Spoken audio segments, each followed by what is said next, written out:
குறிஞ்சி மலர். ஓடுகின்றனன் கதிரவன் ஓடுகின்றனன் ஓடுகின்றனன் கதிரவன் அவன் பின் ஓடுகின்றன ஒவ்வொரு நாளாய் ஓடுகின்றனன் கதிரவன் அவன் பின் ஓடுகின்றன ஒவ்வொரு நாளாய்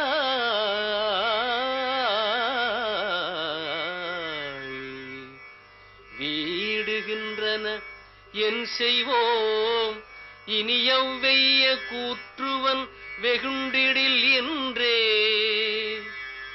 வீடுகின்றன என் செய்வோம் இனி எவ்வெய்ய கூற்றுவன் வெகுண்டிடில் என்றே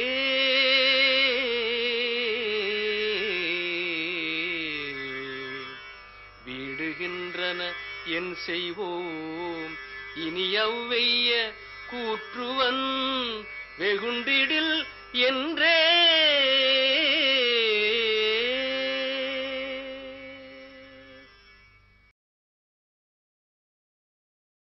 உங்களுக்குண்டு ஓர் பகல் ஓர் இரவு. ஆனால் பார்வையிழந்த இந்த பாரிஜாத பூக்களுக்கோ எப்போதுமே இரவுதானே. ஆனால் பார்வையிழந்த இந்த பாரிஜாத அண்ணாச்சி எழுதின கவிதை படிச்சிட்டாங்களே. எப்போதுமே இரவுதானே. உங்களுக்குண்டு வெளிச்சமும் இருட்டும், இவர்களுக்கோ எந்த நேரமும் இருட்டுதானே. இவர்கள் முகத்தில் பௌர்ணமிகள் இரண்டு ஏன் பருதா போட்டுக் கொண்டன? எப்போதாவது மின்சாரம் போய்விட்டால் காரிருள் என்று நீங்கள் கவலைப்படுகிறீர்கள். இவர்களோ எப்போதுமே அல்லவா இருட்டில் இருக்கிறார்கள். வீதிகளை எல்லாம் விளக்குகளால் அலங்கரித்தீர்களே, விழியிழந்த எங்கள் தோழர்களின் வீட்டிலேனும் ஏற்றி வைக்க கூடாதா ஒரு விடிவிளக்கை? பாவம், இவர்களோ பார்வையில்லாதவர்கள். பாதைகளிலே தட்டு தடுமாறும் இவர்களுக்கு ஒரு நல்ல வாழ்க்கை பாதையை அமைத்து தாருங்கள். வணக்கம்.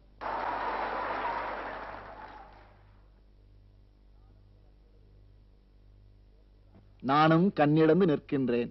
ஏனென்றால் என்னுடைய கவிதையினை நான் இழந்தேன். ஆடவன் எனக்கு ஒரு அக்னி பிரவேசம் அரங்கத்தில் இன்று ஆடவன் எனக்கு ஒரு அக்னி பிரவேசம் அரங்கத்தில் இன்று சாம்பலாய் போவேனா, தண்ணீர் குளத்திடையே ஆம்பலாய் மலர்வேனா, அவையோரே தீர்ப்பளிப்பீர் என்று நான் வேண்டுகோள் விடமாட்டேன். தீண்டும் நெருப்பினிலே தேகம் எரிந்தாலும் பினிக்ஸ் பறவையைப் போல் மீண்டும் உயிர்த்தெழுவேன். உங்களுக்குண்டு ஒரு பகல் ஓர் இரவு. ஆனால் பார்வையிழந்த இந்த பாரிஜாத பூக்களுக்கோ எப்போதுமே இரவுதானே. உங்களுக்குண்டு ஒரு பகல் ஓர் இரவு. ஆனால் பார்வையிழந்த இந்த பாரிஜாத பூக்களுக்கோ எப்போதுமே இரவுதானே. அண்ணாச்சி கவுந்துட்டார். யார் சொன்னது எப்போதுமே இரவுதான் என்று? இல்லை, பார்வையில்லாத இவர்களுக்கு எந்த நேரமும் பகல்தான். பார்வையில்லாத இவர்களுக்கு எந்த நேரமும் பகல்தான், இதயத்தில் ஒளி வீசுவதால். இவர்கள் பாரிஜாத பூக்களா? அல்ல. அவர்கள் முகத்தில் அரும்பிய முட்டுக்கள் இன்னும் அவிழவே இல்லையே. அறிந்து கொள்ளுங்கள், அவர்களுக்கு தேவை உங்கள் அனுதாபம் அல்ல, அன்பு. இவர்களா இருட்டில் இருக்கிறார்கள்? எண்ணி பாருங்கள். ஓசைகளால் உருவான இவர்கள் உலகிற்கு உங்கள் ஒளிவிளக்கு எதற்கு? யார் சொன்னது இவர்களுக்கு பார்வையில்லை என்று? வீதிகளில் பாருங்கள். அவர்கள்தான் தாம் எடுத்து வைக்கின்ற ஒவ்வொரு அடியையும் அளந்து பார்த்து எடுத்து வைக்கிறார்கள். கண்ணுள்ள கணவான்கள் தான் மூர்க்கத்தனமாய் ஓடி மோதிக்கொள்கிறார்கள். பாதையில் இவர்கள் தட்டு தடுமாறுகிறார்கள் என்று தவறாக சொல்லாதீர்கள். அவர்கள் தட்டு தடுமாறவில்லை, தட்டி கேட்கிறார்கள். பூமியை தன் ஊன்றுகோலால் அவர்கள் தட்டி கேட்கிறார்கள். ஆமாம், உயர்நீதிமன்றத்தில் போய் உட்காரக்கூட ஆண்டவனுக்கு எந்த அருகதையும் இல்லை. குற்றம் புரிந்த இந்திரனுக்கு 1000 கண்களை அள்ளி கொடுத்தான். குற்றம் புரிந்த இந்திரனுக்கு 1000 கண்களை அள்ளி கொடுத்தான். எந்த குற்றமுமே செய்யாத இவர்களுக்கு 2 கண் தர ஏன் மறுத்தான்? ஆண்டவன் கொடுத்த அவசர தீர்ப்பினை மனிதர்களே நீங்கள் மாற்றி எழுதுங்கள். உங்கள் உயிர் விளக்கு அணைந்த பிறகாவது உங்கள் கண்களை தானம் செய்து இவர்களது விழிகளில் விளக்கேற்றுங்கள். வணக்கம்.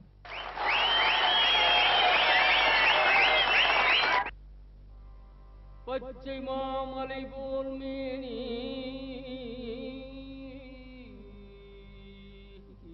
உங்களை திணறடிக்கணும்னு நினைச்சேன். ஆனா நீங்க எல்லாரையும் திணறடிச்சிட்டீங்களே. எப்படி உங்களுக்கு இந்த மாதிரி புது கற்பனை எல்லாம் தோணுது? மண்ணுக்குள்ள விழுந்த விதை மறைஞ்சே கிடக்குது. ஒரு நாள் பூமியை கிரிக்கிட்டது புறப்படுறது இல்லையா, அது மாதிரிதான் மனசுக்குள்ள படிஞ்சிருக்கிற சிந்தனைகள். என்னுடைய இதயம் எதை சொல்லி துடிக்க தெரியுமா? தமிழ் தமிழ்னு தான். எப்பவுமே என்னுடைய தமிழ் என்னை கைவிடாது. இந்திர லோகம் ஆடும் அச்சுவை பெரிதும் வேண்டேன் அரங்கமா.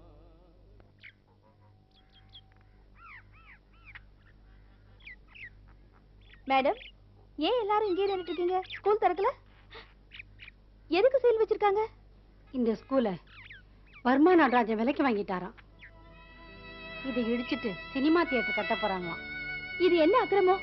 முன்னறிவிப்பு இல்லாம இதெல்லாம் எப்படி செய்ய முடியும்? இல்ல டீச்சர், ஒரு மாசத்துக்கு முன்னாலேயே நோட்ஸ் கொடுத்துருக்காங்க. அதை நம்ம கரஸ்பாண்டன்ட் அலட்சியமா விட்டுட்டாரு. டைம் முடிஞ்சதுனால பூட்டி சீல் வச்சுட்டாங்க. அட பாவிகளா, பிள்ளைங்க படிக்கிற ஸ்கூலை இடிச்சிட்டு சினிமா தியேட்டர் கட்ட போறாங்களே, இவங்க எல்லாம் நல்லா இருப்பாங்களா? அவங்க தான் நல்லா இருக்காங்க. எனக்கு வேலை போகுதுன்னு கூட கவலைப்படல. இந்த பிள்ளைங்களோட படிப்பு அரைக்குறையா போகுதே, அதை நினைச்சாதான் எனக்கு ரொம்ப வேதனையா இருக்கு. இந்த பள்ளிக்கூடத்தை இன்னும் விசாலமாக கட்ட வேண்டும்.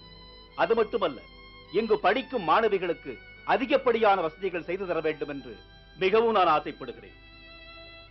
பகல் வேஷக்காரங்க. அன்னசத்திரம் 1000 வைத்தல், ஆலயம் 10,000 நாட்டல், அன்னையாவினும் புண்ணியம் கோடி, ஆங்கோர் ஏழைக்கு எழுத்தறிவித்தல்னு பாரதியார் பாடியிருக்காரு. இவங்க இருக்கிற பள்ளிக்கூடத்தையும் இருக்கிறாங்களே, நல்லா இருக்க மாட்டாங்க. இந்த இடத்துல கார் பார்க்கிங் வச்சுக்கலாங்க. என்னையா நீங்க ஏதாவது புத்திசாலித்தனமா சொல்லுங்களேன். இங்க ஒரு மினி தியேட்டர் கட்ட முடியுமா பாருங்க. சரிங்க. சீக்கிரமா கட்டட வேலையை ஆரம்பிச்சிருங்க. நான் லைசன்ஸுக்கு அப்ளை பண்ணிடுறேன். லைசன்ஸ் வந்தா தாங்க வேலையை ஆரம்பிக்க முடியும். அட யாரையா நீங்க புரியாத ஆளா இருக்கிறீங்களே. நான் சொல்றதே லைசன்ஸ் தான் ஐயா. அப்ப நான் வரேங்க. செய்யுங்க.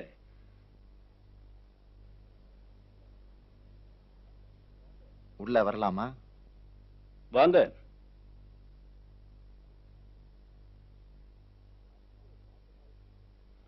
உங்களை எங்கேயோ பார்த்த மாதிரி இருக்க. நான் அரவிந்தன். ஓ, ஊருக்குள்ள உங்களை பத்தி தான் பரபரப்பா பேசிக்கிறாங்க போல் இருக்கு. இல்லைங்க, நான் ரொம்ப சாதாரணமானவன். இவங்க அழகிய சிற்றம்பலத்துடைய மக பூரணி. வணக்கம். ஓ, நீதானா அது? உங்க அப்பா செத்து போனதுக்கு அப்புறம் குடும்பத்துல ரொம்ப கஷ்டம் இல்ல? ஆமா, வருமானம் எல்லாம் எப்படி? எங்கேயாவது வேலை செய்யறியா? ஸ்கூல்ல டீச்சரா இருக்கேன். எந்த ஸ்கூல்ல? நீங்க விலைக்கு வாங்கியிருக்கீங்களே, அங்கதான். ஓ, அப்படி போயிருச்சா ரூட்டு? சரிம்மா, ஒரு அப்ளிகேஷன் எழுதி கொடு. வேற இடத்துல வேலை வாங்கி தர்றேன். நான் என் வேலையை பத்தி கவலைப்படல. அப்போ மத்தவங்களுக்கு நானே வேலை வாங்கி தரணுங்கிறியா? அது எப்படி அம்மா முடியும்? அவங்க படிக்கிற பிள்ளைங்களை பத்தி தான் கவலைப்படுறாங்க. அதுதான் தப்பு. நான் எப்படி தெரியுமா? என்ன பத்தி மட்டும்தான் கவலைப்படுவேன். என்ன நான் சொல்றது? ஆனா கண்டிப்பா அதுலயும் ஒரு பொது சமாச்சாரம் அடங்கி இருக்கும். இப்ப இங்கிருந்து 4 கிலோமீட்டர் வரைக்கும் சினிமா தியேட்டரே இல்ல. அதை பத்தி யாராவது கவலைப்பட்டாங்களா? இல்ல. ஆனா நான் கவலைப்படுறேன். ஏன்? பெரியவங்க என்ன சொல்லியிருக்கிறாங்க? ஊருக்கு ஒரு கோயில் இருக்கணும், 4 சினிமா தியேட்டர் இருக்கணும் சொல்லியிருக்கிறாங்க. நம்ம ஊர்ல கோயில் என்னமோ நிறைய இருக்கு. அம்மா, நீ பாடத்தை வீட்டுல நடத்தலாம், ஆனா சினிமாவை வீட்டுல காட்ட முடியுமா? உங்க செய்கையும் பேச்சும் சரியில்லை. அட என்னப்பா புரியாத ஆளா இருக்கிறியே. ஊருக்குள்ள நான் எவ்வளவு பெரிய நியாயஸ்தன் தெரியுமா? பள்ளிக்கூடத்தை இடிச்சிட்டு சினிமா தியேட்டர் கட்டினாலும் அதுல வேலை செஞ்ச அத்தனை டீச்சர்களுக்கும் படம் பார்க்கிறதுக்கு வாரம் 3 பாஸ் கொடுக்க சொல்லி இருக்கிறேன். எட்மிஷன்ஸுக்கெல்லாம் 5 பாஸ். இத பாரு, நான் சொன்னா வார்த்தையை காப்பாத்துறேன். இப்ப கடைசியில என்னதான் சொல்றீங்க? ஐய, என்னப்பா இது? இவ்வளவு நேரம் நாம பேசுறது இந்த பொண்ணுக்கு ஒண்ணுமே புரியல போல் இருக்கு. ஒண்ணு செய்ய, நீ போகும்போது அப்படியே கொஞ்சம் விளக்கமா சொல்லிட்டே போ. தம்பி, என்னப்பா? புறப்பட்டியா? ஏதாவது சாப்பிட்டு போவேன்னு பார்த்தேன், கிளம்பிட்டியா?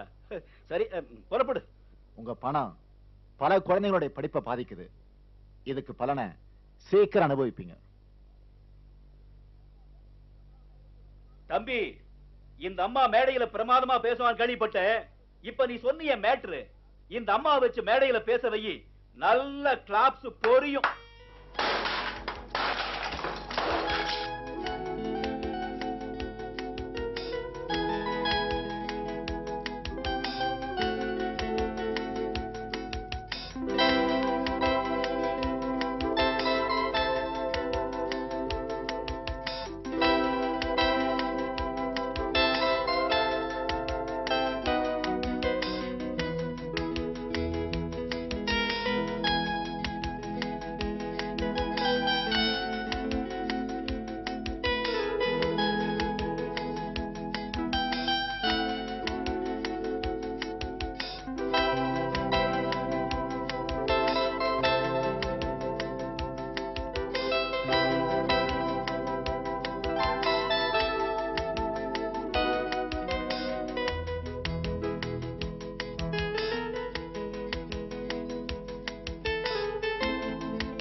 அவசரப்பட்டு இருந்த நகைலாம் வித்துட்டிய?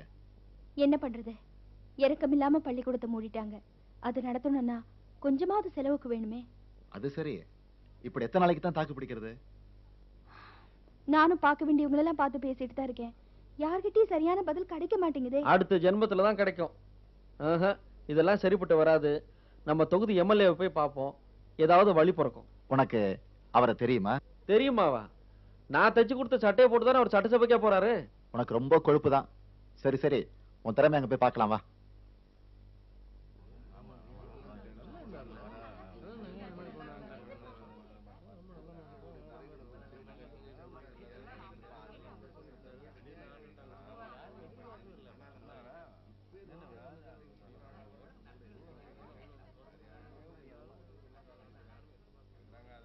என்ன இங்க கூட்டம்? உங்களுக்கு தெரியாதா? எம்எல்ஏ ஹார்ட் அட்டாக்ல இறந்துட்டாருங்க.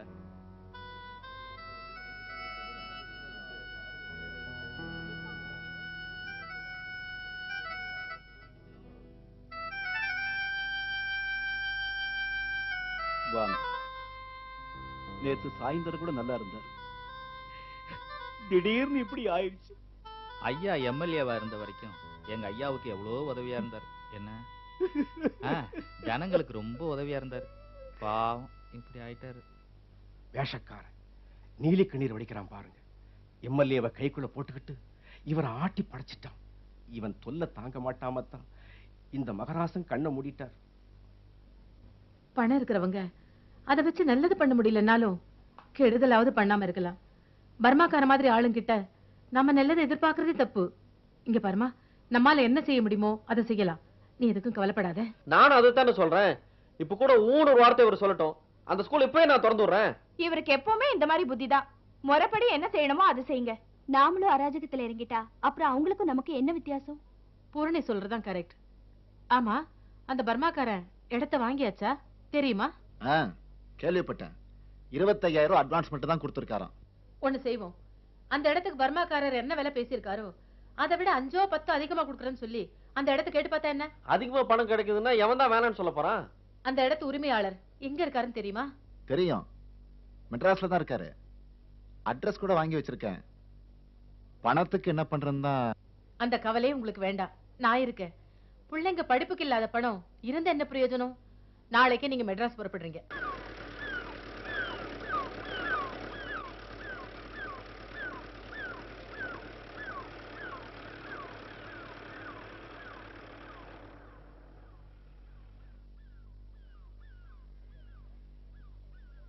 ஐயா இருக்காங்களா? இருக்காங்க.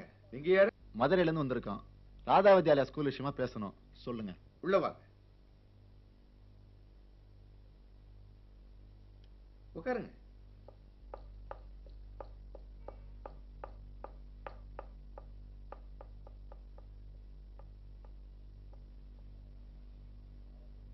இப்ப முருகானந்தம் வரப்போற ஒரு முக்கியமான ஆளு. ஏதாவது வழக்கமா பேசுற மாதிரி பேசி காரியத்தை கெடுத்துறாத. கொஞ்சம் அடக்கமா பேசு. அண்ணாச்சி, எனக்கே இந்த வம்பு. நான் பேசாம வாயை மூடிக்கிட்டு இருக்கேன். நீங்களே கச்சிதமா பேசி காரியத்தை முடிச்சிருங்க. இன்னொருத்தருக்கு கொடுக்க போற நிலத்தை அதே விலையை கொடுத்து நாம வாங்க போறோம். பிள்ளைங்க படிப்பு வீணாகுதுன்னா எந்த மனுஷனும் இறக்கப்படுவான். வாங்க. என்ன பிரயாணம் எல்லாம் சௌரியமா இருந்துச்சா? என்ன திடீர்னு வந்திருக்கிறீங்க? ஏதாவது விசேஷம் உண்டா?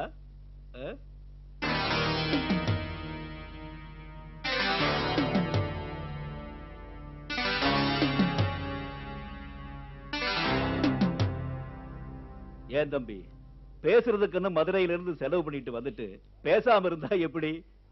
ஏதாவது பேசுங்க. அட யாராவது பேசுங்க. நாங்க உங்ககிட்ட பேசுறதுக்காக வரல, நவநீத செட்டியாரை பார்க்க வந்திருக்கோம். அவரை பார்த்து என்ன செய்ய போறீங்க? இது உங்களுக்கு தேவையில்லாத விஷயம். நீங்க வந்த வேலையை பார்த்துட்டு போங்க சார். எது? என் வேலையை பார்த்து போறதா? நல்லா இருக்க. இது என் வீட்டுல வந்து உட்கார்ந்துட்டு என்னையே வெளியே போக சொல்றீங்களா? படு தமாஷா இருக்கப்பா இது. உங்க வீடா? இது நவநீத செட்டியார் வீடு இல்ல? ஆமா, நேத்து வரைக்கும் ராதா வித்யாலயா ஸ்கூல் இல்ல, உனக்கு தெரியுமேம்மா. அது கூட அவர்தான். போன வாரம் வரைக்கும் வீடு பள்ளிக்கூடம் ரெண்டையும் சேர்த்து வாங்கிட்டனே. என்ன மனுஷன் கொஞ்சம் அதிகமா பணம் கேட்டாரு, உள்ள குட்டிக்காரனாச்சேன்னு அதிகமாவே கொடுத்தேன். பொது காரியம்னு இறங்கிட்டா பணத்தை பார்த்தா முடியுமா? என்ன எந்திரிச்சிட்டீங்க? வேற அருமையான சவர்பாத் இருக்கு, நல்லா குடிங்க. சுவையான டிபன் ரெடி பண்ண சொல்றேன், சாப்பிட்டு நல்லா ரெஸ்ட் எடுங்க. சாயங்காலம் மெட்ராஸில சுத்தி காட்ட சொல்றேன். வந்தது வந்தீங்க, பார்த்துட்டு போங்க.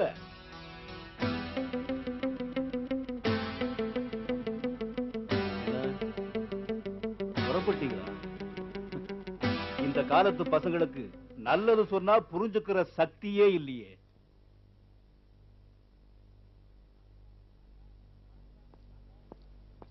வணக்கம், வாங்க. வணக்கம் வணக்கம். கேள்விப்பட்டோம், ரொம்ப சந்தோஷம். நீங்க வந்தாதான் எல்லாருக்குமே நல்லது. நீங்க ஒருத்தர் தாங்க அதுக்கு பொருத்தமானவர். ரொம்ப நன்றி. என்னால என்னென்ன செய்ய முடியுமோ அவ்வளவும் செய்ய காத்திருக்கேன். வணக்கம் அண்ணாச்சி. வாப்பா. பத்திரிக்கை பாத்தியா? என்னைக்கு இடைத்தேர்தல் தேதி போட்டிருக்காங்க. பார்த்தேன். யார் வந்தா நமக்கு என்ன என்னாச்சு? ஒருத்தரையும் நம்ப முடியல. அப்படி சொல்லாத. அரசியல்ல நல்லவங்க இருக்காங்க. அண்ணாச்சி, உங்களை ஐயா கூப்பிடுறாரு.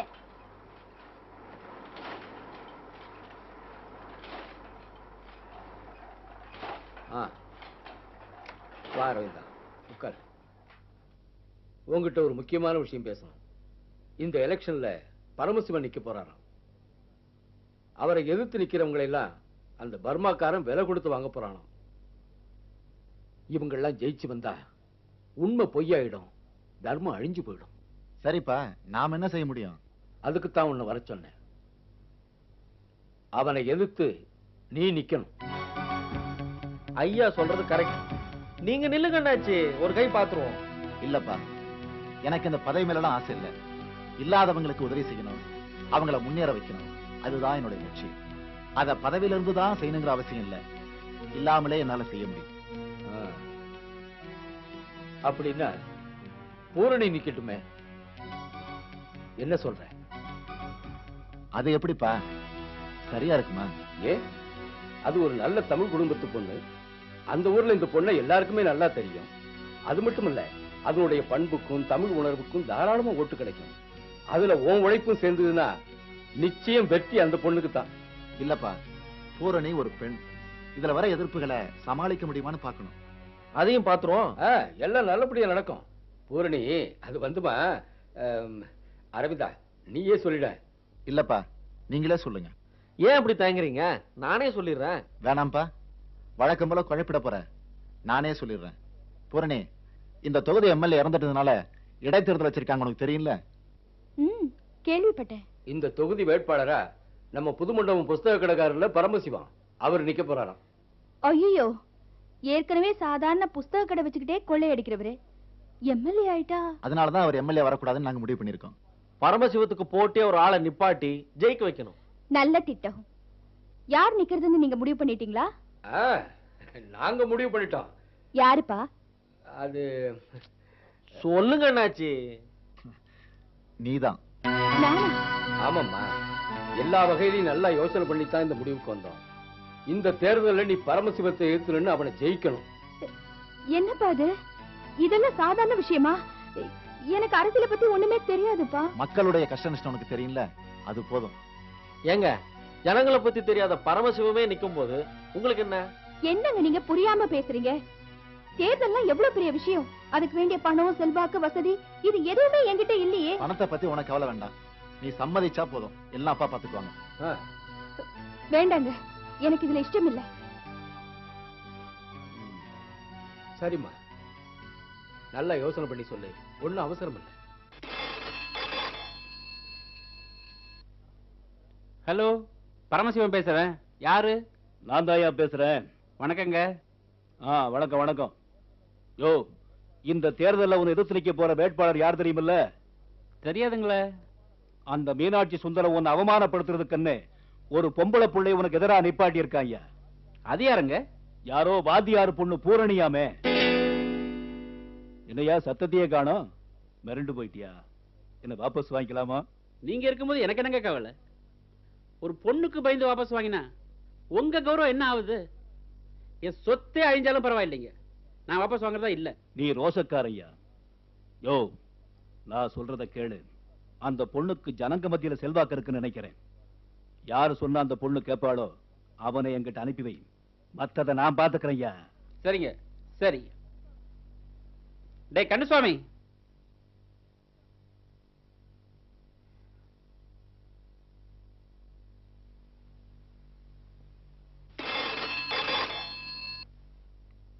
ஹலோ, நான் அரவிந்தன் தான் பேசுறேன். யாரு? என்கிட்ட முக்கியமான விஷயம் பேசணுமா? அம்மா, நீங்க யாரு? எங்க இருந்து பேசுறீங்க?